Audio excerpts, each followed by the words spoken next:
Bonjour à toutes et à tous. Comme vous pouvez vous en douter, ce n'est pas dans mes habitudes de réaliser des vidéos, mais je me suis dit qu'avec la situation assez exceptionnelle, ça pourrait être sympa pour vous d'avoir un format vidéo assez réduit pour vous parler de mon nouveau projet. Donc pour ceux qui me suivent depuis un peu plus d'un an et demi, savent que j'ai publié mon premier roman chez Sudaren Éditions, donc en décembre 2019.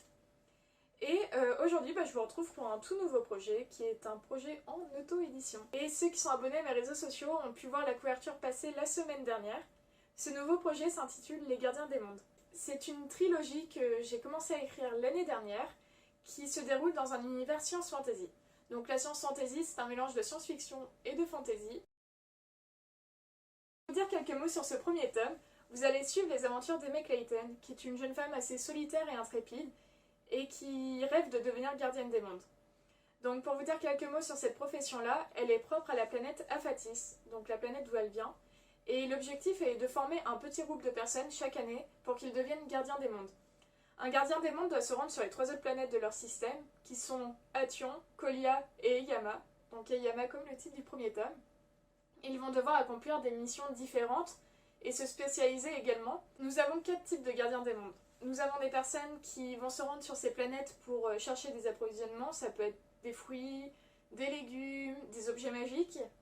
Nous avons également des explorateurs, donc ces personnes-là vont chercher à peaufiner leurs connaissances en explorant des territoires qui leur sont encore inconnus à ce jour. Nous avons également des personnes qui s'y rendent pour actualiser leurs connaissances, donc ils vont chercher à renouveler les informations. Et enfin, nous avons les gardiens, comme le cas de Aimée Clayton, qui accomplissent des missions secrètes attribuées par le Conseil. Dans ce roman, Aimée devra se rendre sur Eyama pour chercher un prisonnier et un mystérieux cube qui a échappé au contrôle du Conseil.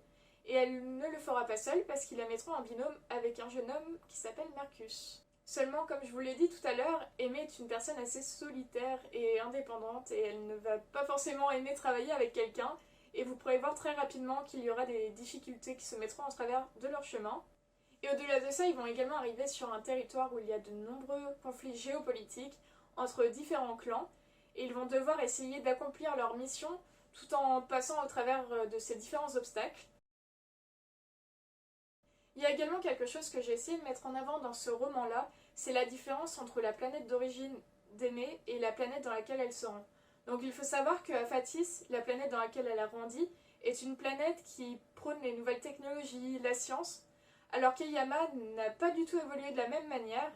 Et là-bas, on retrouve plutôt des créatures magiques, des mages. Et pour vous faire un ordre d'idée, il s'agit plus d'une planète médiévale telle que vous pourrez vous l'imaginer.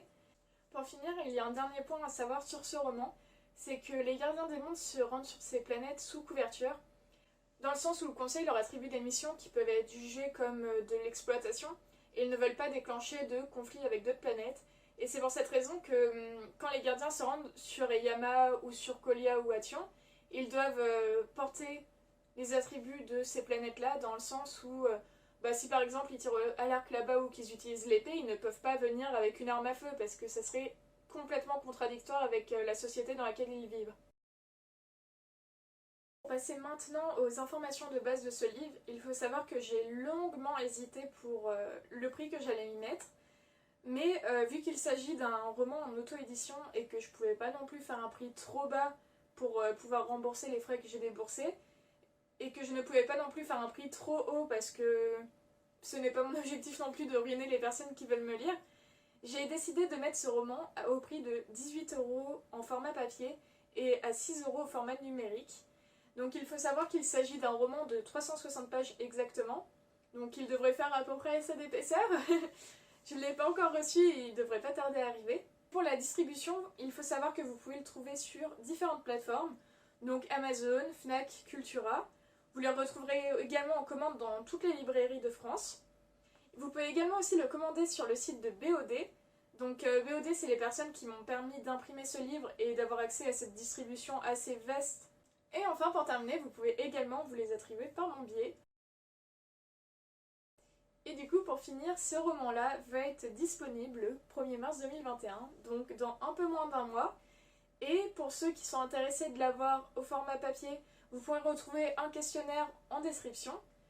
Vous pouvez également aussi le commander en format numérique. Pour les personnes qui veulent se procurer le format numérique, vous pourrez le retrouver à cette même date sur les différents sites au prix de 1,99€ pendant une semaine, donc du 1er au 7 mars.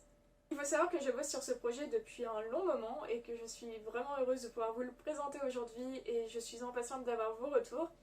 J'ai également travaillé en collaboration avec de nombreuses personnes. Toutes ces personnes-là seront identifiées dans la description et je les remercie grandement. Donc je pense notamment à Sophie Tremblay pour la correction et à Yann Courbet pour les illustrations que vous pourrez voir dans le roman. Et du coup, je vais pas faire cette vidéo plus longue qu'elle ne l'est déjà, mais je vous invite à me poser toutes les questions en commentaire, j'y répondrai avec grand plaisir. Et on se retrouve le 1er mars. Bonne journée!